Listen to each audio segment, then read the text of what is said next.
bring in the boys. Is it Sean and Nate? I think it's Sean and Nate, right? You got it. And one's going to be on the 4, and then one's going to be stooled up, and that's going to be on what, on white or yellow? White. They don't put them on red. I wouldn't do that to him. Sean and Nate, right?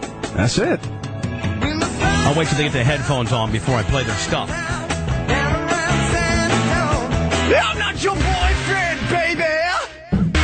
I ain't your cute little sex toy. I'm not your lion or your tiger. Won't be your nasty little boy. I'm not your boyfriend, baby. I can't grant your every wish. I'm not your knight in shining armor. So I just leave you. So we have Sean and Nate in here. Now, now you guys forgive me, but I don't know which one's which. So you guys have to tell me which one's which here. The Matt Damon, Tom Brady looking dude over here. Yeah? That's Sean. Does he get a lot of ass on the road? No. Everyone just says you look like Tom Brady. That's a pretty good comparison, and that's a good comparison. I mean, to have. I'd be taking that to the bank with that boy. I'd be telling people you're just Tom Brady. I am Tom Brady, and it's good. I feel like I'm his cousin or something. I get like a semi-retarded version of Adrian Brody. Yeah, with a smaller nose. Yeah, right. Stretched out. No. Hang on, stand up real quick, because he didn't see how really tall you are. Oh yeah, I would say now, no disrespect, but almost a younger version of Howard Stern as well. Oh, that's not bad.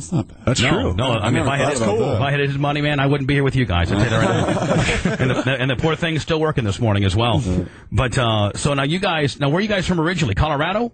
Yes, sir. Boulder, Colorado. Yep. How do a couple white guys like you, who are really white, by the way, sound so like, now, I have to apologize, guys. I'm 42.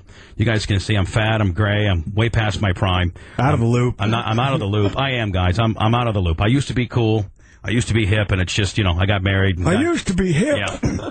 I probably would used to listen. I used to listen to music like the kind of stuff that you guys are spewing out when I used to be relative, but now I'm not. But I will tell you. Relevant. Yeah, that too.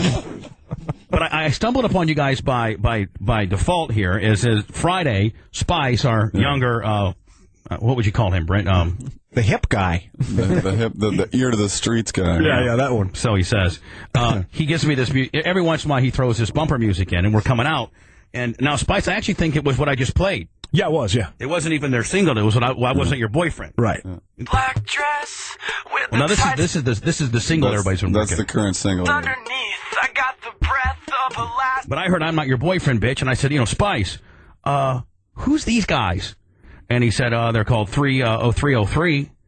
And I said, oh, that's they kind of kick ass. Well, needless to say, he didn't pirate it. He burnt me down your guys' CD this weekend and just gave it to me. Purchased it off of iTunes. Oh, like a good boy. And so I'm going to try to be somewhat hip today and kind of give myself back 20 years and be hip and listen to you guys a little bit this weekend. That sounds good. Now, are you guys getting any residual checks from iTunes yet? How does that work? I mean, does that take a long time to filter back to you? It takes a long time, and then we know how long it takes for our stupid asses. Imagine when our stuff's on iTunes, I mean, it takes a while. I know. Yeah, honestly. And then Atlantic Records kind of they get their hands in the cookie jar, and then they send you a. And do you guys get that standard artist kind of deal? Because we are familiar with that. It's like they'll charge you for like the broken lead in somebody's pencil in Tulsa that happen to they'll gouge the crap out of you guys. We've got a nice pair of shoes since we started, and we're pretty happy. So you're good with the shoes?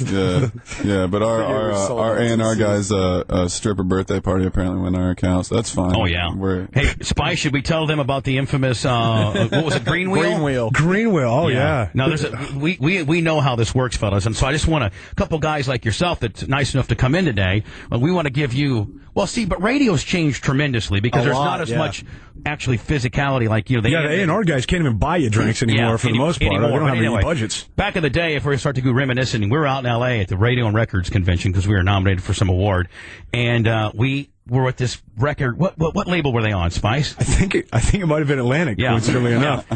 So we were on. We were at dinner one night at the Merv Griffin Beverly Hills, and we're at this Atlantic guy, A&R guy. And we're eating dinner, having a great old time. And he tells the maitre d' or the person, he said, hey, listen, I'm with Atlantic and Green Wheel. I'm just going to put it on just term it as the Green Wheel tab. And because that's the band that he was out there promoting. So everybody he was talking to was on the Green Wheel tab. Well, we caught on to that. So room service all weekend for us was on Green Wheel. Every bar. We'd be at the bar, but like I see a couple people I didn't even know say, "Hey, you want a double Long Island iced tea?" On Green Wheel. Put that on Green Wheel. Poor Green Wheel. They didn't even make a dollar. Like they could have sold. They could have sold 4 million records and not even made a dime because of the Green Wheel phenomenon. But I mean, your album. I mean, as far as like one thing that they get you on always is like the production, the producer. Yeah. You get a fancy producer. All of a sudden, you're paying them all these points on your record and stuff like that. Are you guys locked into that deal, or did you guys kind of handle it yourself? We did our album for like 15 grand or 20 grand or something. See, that's the way to do it. It was tiny. Now, did you guys do that? Did you guys do that at your in Colorado, or did you guys go to L.A.? Or? No, so I had made like a lot of the beats kind of halfway or 3/4 of the way, and then we kept working. But we did it with Matt Squire and actually just north of D.C. Right, Beltsville. But like when a guy like you walks in, is music still like overthought to the nth degree? Let's say a guy like you comes rolling in and you got some pretty good stuff, right? And it's damn near there, as you said. But just because somebody didn't put their hands on it of name value, like back in the 80s with Mutt Lang and all these kind of guys. Yeah. Like that douchebag Scott Storch ripping people off for him to play the piano. Now, has music changed somewhat where a guy like you can roll in and have it almost damn near done and nobody has to overthink it and screw with it? I mean, I think it's also, we came out on an indie record label that no one, so it's not like we're coming straight to right. No, but a lot of times like Atlantic or something like that might say, "Hey, well, listen, we got to have somebody of notoriety touch this just to help propel solidify it in radio." I think that's still somewhat the standard as far as they like to have big producers at least like collaborate with you on stuff. But I don't know. We had a lot of freedom to do what we wanted to do, and Nat, produced. All of it, and just with today's technology, though, too. You can really get real close to what you like at home. I wouldn't say at home, but if you get a nice Pro Tools package. I would say at home. Yeah, if you got the right mic, you get the right mic processing and stuff like. A lot of people probably don't know about that, but you get the right mic processing and stuff. You can get damn near. A lot of at home. Back in the day, you remember you had to go into all these elaborate studios and all this equipment. Now these guys are doing it on the back of their bus. Back in the day, you had to sing into a tin can, right? Yeah, that's it. Back in the day. How much Nate do you do at home? How much? The 95%. What program? Pro Tools? What do you use? Well, Pro Tools is when we're in the studio, I use that, but I use Logic a lot actually. Right. Logic and Reason, and then just a little bit of everything. Now, do you make your own beats, or do you go steal them, or what? No. I make. Everybody just steals. But people pay big money for beats. I grow them, garden fresh. Nice, just like your weed. Cigarette on my teeth, and she's an actress. Now, this is what 97X and all the alternative stations are playing right now, right, Spice? Yeah. Now, how well is this song doing? It's actually at top 40 right now, and we're top 20, I think. So it's crossed over from alternative over to top 40. It went now, see, that's when you start making some money now. Yeah, we'll see. That's when the real hot white girls That's start when Atlantic starts making some money. Yeah. When they put it on the 303 tag. She's got money from her parents in a trust fund back east. Tongues always pressed to your cheeks, while my tongue is on the inside of some other girl's teeth. You tell your boyfriend. Now, was this particular song written over any chick, or was it just like was it like what all of us guys have gone through, or what? Well, we actually went into the studio at an interesting point in both of our lives. We both were too heartbroken to go. We both broke up. Kind of got dumped. Yeah, we got dumped. Okay, we got dumped. But them bitches are rethinking them now. Have they tried to reach out to you since? Don't lie. Both of them? I'm kind of back together. Come on, Sean. It's great because he's up there on stage singing about what a bitch she is, and she's standing by the side of the stage. Come on, Sean. All right.